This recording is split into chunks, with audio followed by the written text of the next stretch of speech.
شاید لکھتا ہے کہ گلے نیاب لکھوں کہ گلے چیدہ لکھوں، گلے نیاب لکھوں کہ گلے چیدہ لکھوں، جی میں ہے ان کو حیات دل و دیدہ لکھوں۔ گلے نیاب لکھوں، تھوڑا جا مشکل ہے، پہلا مصرع مشکل سی، اب انشاءاللہ آسان ہو گئے۔ گلے نیاب لکھوں گلے چیدہ لکھوں، جی میں ہے ان کو حیات دل و دیدہ لکھوں، آل و اصحاب کی الفت کو بنا کر معیار، عشق سرکار کو میں اپنا عقیدہ لکھوں۔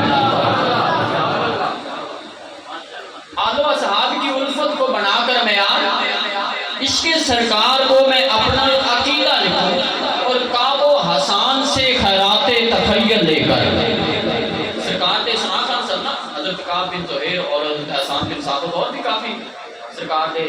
یعنی کہ سنا خان سن صحابہ دے وچ شاید لکھدا پے کہ انہاں کولوں میں خیرات تخیل لے آئے، انہاں دی شاعری دے وچوں میں خیرات لئی ہے۔ کعب و حسان سے خیرات تخیل لے کر، کعب و حسان سے خیرات تخیل لے کر، میں شاہ کونین کے اوصاف حمیدہ لکھوں۔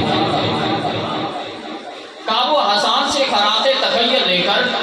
میں شاہ کونین کے اوصاف حمیدہ لکھوں۔ اور کتنا آدم فریدی صاحب بابا جی، میں اپنی زندگی نہ قیمتی اور آخری شعر پڑھ رہے ہیں، اپنی زندگی میں نے تقریباً 15 تو 17 سال ہو گئے نقابت کرتے ہیں، اینج سمجھو بھی میں اپنی یہ ساری نقابت نالو قیمتی شعر یعنی کہ تہاڈے سامنے پیش کر رہا کہ گلے نیاب لکھوں کہ گلے چیدہ لکھوں، جی میں ہے ان کو حیات دل و دیدہ لکھوں، آل و اصحاب کی الفت کو بنا کر معیار، عشق سرکار کو میں اپنا عقیدہ لکھوں، کعب و حسان سے خیرات تخیل لے کر، میں شاہ کونین کے اوصاف حمیدہ لکھوں، اور 100 بار دھو کے جبریل کے پر کوثر سے، 100 بار دھو کے جبریل کے پر کوثر سے، کاش میں حسنین کے نانا کا قصیدہ لکھوں۔